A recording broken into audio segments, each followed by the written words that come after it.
பகல் நேரத்தில் தான் நான் இந்தியா வேலைகளை பார்க்கறது. இரவு நேரங்களில் கண்டிப்பாக வெளிநாடு, கனடா, ஆஸ்திரேலியா, சவுத் ஆஃப்ரிக்கா இந்த நாட்டில் இருந்தால் எனக்கு கால்ஸ் அதிகமாக வரும். இப்போ சமீபத்தில் மலேசியா எடுத்துக்கிட்டிங்கன்னா தாய்லாந்தில் போய் அவங்களுக்கு செய்து வச்சுட்டான். அவங்க என்ன முன்ன வருமானம் ஈட்டினாங்களோ அதே வருமானத்தை மீண்டும் நான் ஈட்ட வச்சுட்டேன். எப்படி பார்த்தாலும் அவங்க இந்தியாவுக்கு வர்றதே காரணம் ஒரு வருஷத்துக்கு ஒரு முறையாக 6 மாதத்துக்கு ஒரு முறையாக வந்து என்னை பார்க்காம போகவே மாட்டாங்க. ஏதாவது ஒரு பிஸ்னஸ் ஸ்டார்ட் பண்ணுறதா இருந்தாலும் ஏதாவது நல்லது கெட்டதாக இருந்தாலும் வந்து என்னை கேட்டுக்கிட்டு தான் செய்வாங்க. என்ன செய்யலாம் ஒன்றும் புரியல, நான் இருக்கிறதோட செத்துடுறேன்னு கேட்டு வந்தவருக்கு நான் அந்த ஜின்னை அவர் கையில் கொடுத்து விட்டு அவர் அதே மாதிரி அங்கே போய், அது மில்லியன் கணக்குன்னு சொல்லுவாங்க அங்கெல்லாம் வந்து டாலர்ஸ் மில்லியன் டாலர். அதே மாதிரி அவருக்கு வந்து இன்னைக்கு செல்வ செழிப்பாக இருந்து எனக்கு என்ன வேணும்னு வந்து அவர் எனக்கு கேட்டார். சரிங்களா, இதை மீடியாவிலே நான் சொல்லக்கூடாது, இருந்தாலும் நான் சொல்லிக்கிறேன் நான். ஆனால் அவங்களே சொல்கிறாங்க நாங்கள் ரோட்டு ஓரத்தில் சாப்பிட்ருக்கிறோம் போனோம்னா மீடியாவில் பார்த்து தான் நம்மளே தெரியும். அவங்களுக்குலாம் எங்கேருந்து அந்த லக்கு கிடைச்சது, அந்த அதிர்ஷ்டம் என்னவாங்க, அது எங்கேருந்து வந்தது? 1000 பேரில் எப்படி ஒருத்தவங்களுக்கு இது அந்த 1000ல் ஒன்றாக்கிறது தான் அந்த ஜின்னு.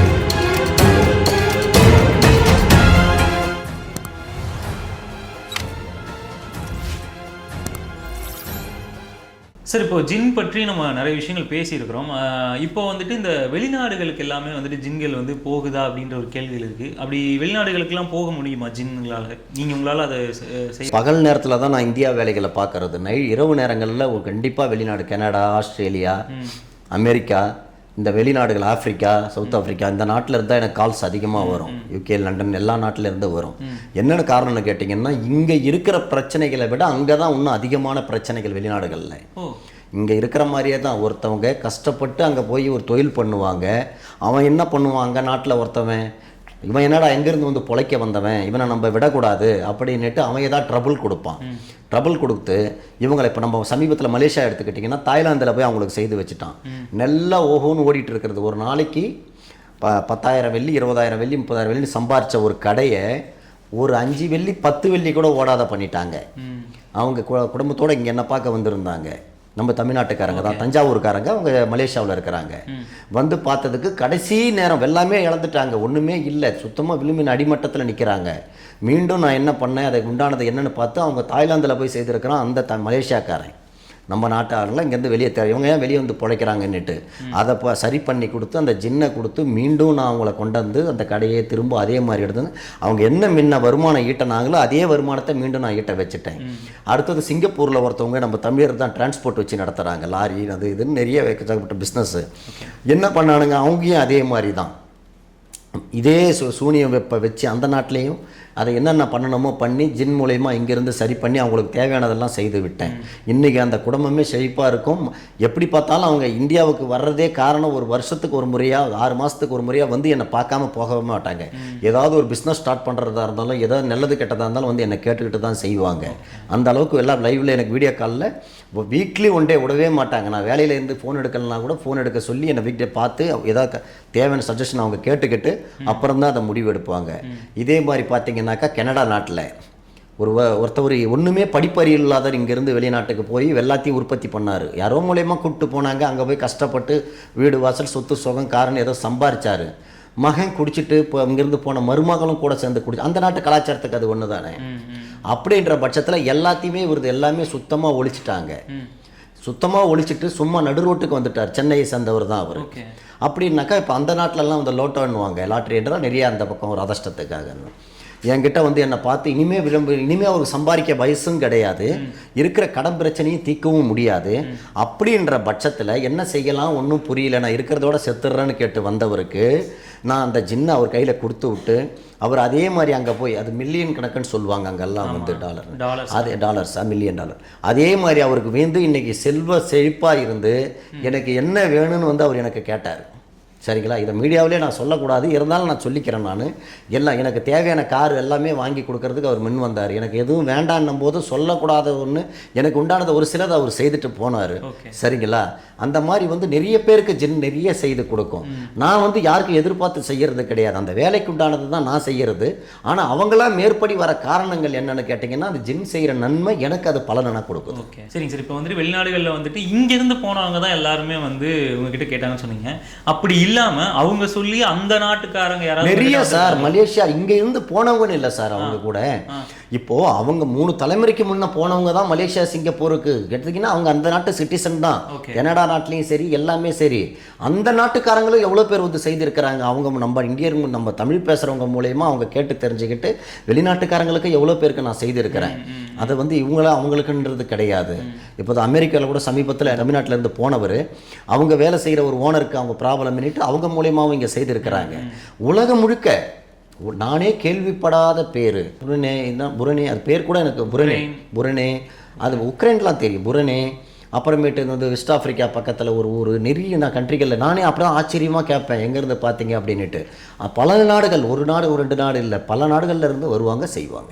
சரிங்க சார். இப்போ வந்துட்டு இந்த ஜின் பற்றி நீங்கள் வந்துட்டு இங்கேருந்து அமுச்சு விடுவீங்க, அங்கே போய் அந்த ஜின் வந்து இந்த மாதிரியான வேலைகள்லாம் செய்யும்னு சொன்னீங்க இல்லையா?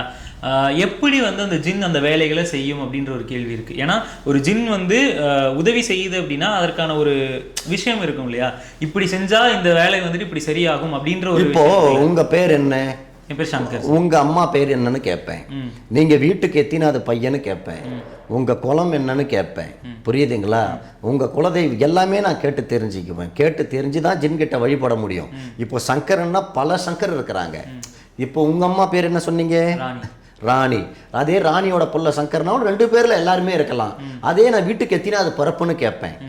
சரிங்களா? என்ன குலம்னு கேட்பேன். நீங்கள் எந்த எல்லையில் இருக்கிறீங்கன்னு கேட்பேன். உள்நாடா வெளிநாடா எந்த ஊரா எந்த ஊர் எல்லாமே கேட்டுக்கிறேன். எல்லாமே போட்டு ஒரு ஜின்கிட்ட ஒப்படைக்கும் போது சரிங்களா கரெக்டாக துல்லியமாக அவங்களுக்கு எந்த பிரச்சனையாக இருந்தாலும் 2 நாளில் அதை சரி பண்ணி கிளியர் ஆகிட்டு அவங்க வாயால் சொல்லுவாங்க. நான் சொல்கிறது கிடையாது. ஐயா இப்போ பரவாயில்ல நல்லா இருக்கிறோம், இனிமேல் எங்களுக்கு எந்த குறையும் கிடையாது, இப்போ தான் பரவாயில்லைங்க அப்படின்ட்டு அவங்க வாயால் சொல்லுவோம். சரி, இப்போ உங்களுடைய செயல்முறை நீங்கள் சொன்னீங்க, அந்த ஜின்னுடைய வேலை என்னவா இருக்கும்னு நான் கேட்குறேன் சார். ஏன்னா ஜின்னுடைய வேலைகள் வந்து என்கிட்ட கேட்குறீங்க, என்னுடைய பேர், என்னுடைய ஊர், என்னுடைய அம்மா பேர், என்னுடைய குலம், என்னுடைய கோத்திரம் எல்லாமே கேட்டு ஜின்னை வழிபடுறீங்க. ஜின் வந்ததுக்கு அப்புறம் எப்படி அந்த பிரச்சனையை அது தீர்வு கொண்டு வரும் அப்படின்ற ஒரு கேள்வி இருக்குல்ல? நான் தான் சொல்லிட்டேன் இல்லையா, கடவுளுக்கு நிகரான ஒரு சக்தி. அதுக்கு என்னன்னு தெரியும், யார் என்ன செய்கிறாங்கன்னு தெரியும். கெடுக்கிறவங்க யாரு, இல்லை இவன் சுயநிலையால் இவங்களுக்கு கெடுதா, கால நேரங்களால் கெடுதா, எங்கே தவறு இருக்குதுன்னு பார்த்து. சரிங்களா? இப்போ ஒரு மெக்கானிக்கு தான் தெரியும். இப்போ எப்படி அது இந்த ஸ்பேர் போயிடுச்சு அது போயிடுச்சு. நம்ம காராக இருந்தாலும் நமக்கு தெரியுமா? இப்போ உங்கள் ரத்தம் தான் உங்களுக்கு இப்போ எவ்வளோ சுகர் அளவு பிபி அளவு எவ்வளோன்னு உங்களுக்கு தெரியுமா? அதுக்கு சம்மந்தப்பட்டவங்க கிட்ட போனால் அதுக்கு அவங்களுக்கு தெரியும். புரியுதுங்களா நான் சொல்கிறது? இப்போ எப்படி அவங்களுக்கு மட்டும் அது தெரியுது? உங்கள் பிளட் லெவலில் இருந்து எப்படி எடுக்கிறாங்க கண்டுபிடிக்கிறாங்க. ஒரு மெக்கானிக் எப்படி நம்ம காராக இருந்தாலும் அவன் கண்டுபிடிக்கிறான் அந்த பிரச்சனைக்கு.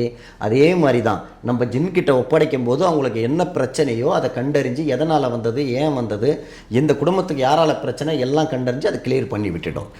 அவங்க மனசில் என்ன இருக்குதோ இனிமே பிரச்சனையே காலத்துக்கு வராத அளவுக்கு அதை சரி பண்ணி விடும். அதான் ஜின்னோட வேலை. உறவுகள் ரீதியாகவும் சரி, அதே மாதிரி பண ரீதியாகவும் சரி, நிறைய விஷயங்களை வந்து சரி பண்ணுன்னு சொன்னீங்க.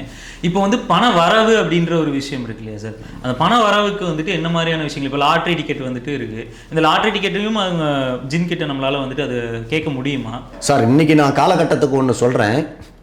எப்பேற்பட்டவங்களும் வளர்ந்தது வந்து ஒரு ஜஸ்ட் செகண்டில் தான் மாறும். அது எப்படி அவங்களுக்கு நேரங்காலங்கள் வந்துடுச்சுன்னா பணம் வருதுன்னு யாருக்குமே சொல்ல முடியாது.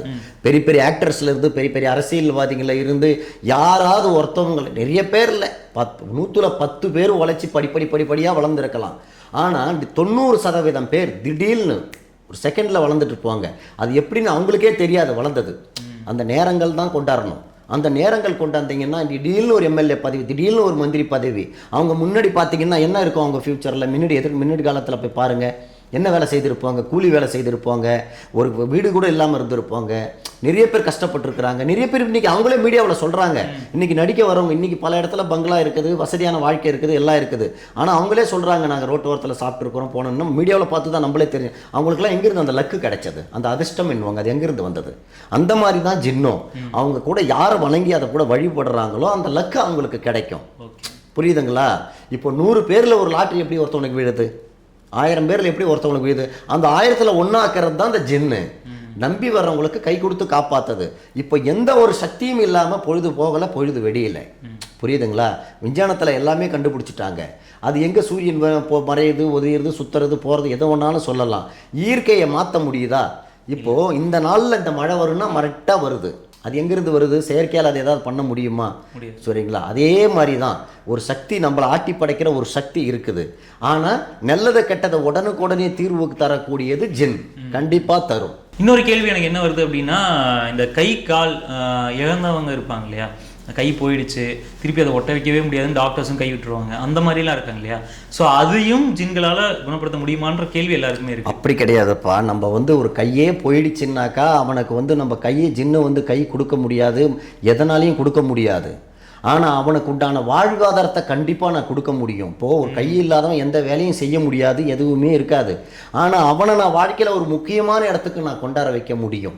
ஒரு கை போயிடுச்சு. இப்போது ஒரு சமீபத்தில் ஒரு பையன் ஒருத்தரும் ஒரு வேலைக்காக ட்ரை பண்ணிட்டு இருந்தார், ஒரு அரசாங்க வேலைக்காக, ஒரு காவல்துறைன்னு எடுத்துக்கோங்க. அவருக்கு ஒரு கை போயிடுச்சு, அவர் உயிர் இருக்கிற ஸ்டேஜுக்கு போயிட்டார். கை போனதுன்னே ஆமாம் ட்ரை பண்ணி அந்த வேலைக்காக போகிறதுக்காக ரெடி பண்ணிட்டு இருந்தார். அவர் ஒரு விபத்தில் கையை இழந்துட்டார். நான் இந்த வேலைக்காக தான் இவ்வளோ நாள் படித்து இவ்வளோ நாள் கஷ்டப்பட்டேன், இனிமேல் எனக்கு இந்த வேலையே கிடைக்காது. ஒரு கை போயிடுச்சு ஒரு விபத்தில். வழுது மனநோய் அவர் ஒரு உயரத்தில் அடங்கிட்டார். மீண்டும் ஜின் மூலயமா செய்து கொடுத்து அதே மைண்ட் அவருக்கு மாற்றி இன்றைக்கி பிஸ்னஸில் இன்றைக்கி கொடி கட்டி பறக்கிறாரு. அந்த கை போன ஒரு தாக்கமே அவருக்கு இல்லை. சரிங்களா? எப்படியும் நம்ம பிழைக்க முடியும். ஏன்னா அந்த எண்ணங்கள் வீட்டில் எவ்வளோ பேர் சொல்லி பார்த்துட்டாங்க. அவர் கை போனதை விட எனக்கு அந்த வேலை போயிடுச்சு, எவ்வளோ கற்பனையில் ஆசையில் வளர்ந்தார். இந்த வேலையே போயிடுச்சே, நான் என் ஃப்ரெண்ட்ஸுக்கிட்ட சொன்னேனே, எல்லாருக்கிட்டையும் நான் ஒரு போலீஸ் ஆக போகிறேன் அதாக போகிறேன்னு சொல்லிட்டு இருந்தேனே, இப்போ என் கை போயிடுச்சே, எனக்கு என்ன ஆகுறது, என் லைஃப்பை போச்சேன்னு அழுதவரை இன்றைக்கி இது என்னாலையும் வாழ முடியும், என்னாலையும் சாதிக்க முடியும்னு இன்றைக்கி ஒரு பெரிய இடத்துல நான் கொண்டு. இப்போ அவர் ஃபோட்டோ கூட நான் செல்லில் இருக்கிறது காட்டக்கூடாது, ஏன்னா அவர் மனசு வேதனைப்படணும்னு இருக்கிறேன். அந்த மாதிரி கை கால் போனவங்க மட்டும் இல்லை, கை கால் போனவங்க கூட ஒரு உறுதியாக இருப்பவங்க. இந்த மனசில் பாதிக்கிறவங்க தான் டக்குன்னு போய் தற்கொலை பண்ணிக்குவாங்க. இதே இந்த மாம்பழத்தில் ஒரு 6 மாதத்துக்கு முன்னாடி ஒரு பொண்ணு தற்கொலை பண்ணிக்கிடுச்சு ரயிலில் விழுந்து ஒரு லவ்வரால். அதையே தீர்க்கும் போது எல்லா பிரச்சனையும் கட்டாயம் நம்ம தீர்க்கலாம். வீட்டுக்குள்ளே ஒரு 2 மணி 1 மணி இருக்கும், 3 மணிக்கெல்லாம் கூட ஒரு கணவர் அவன் தண்ணியே சாப்பிடாத ஒரு ஆள் தண்ணி போட்டு ஒரு மனைவி போயிடுச்சுன்னா அந்த வேதனையில் தண்ணி போட்டுட்டு நான் தூக்க மாட்டிக்க போகிறாங்க. புரியுதுங்களா?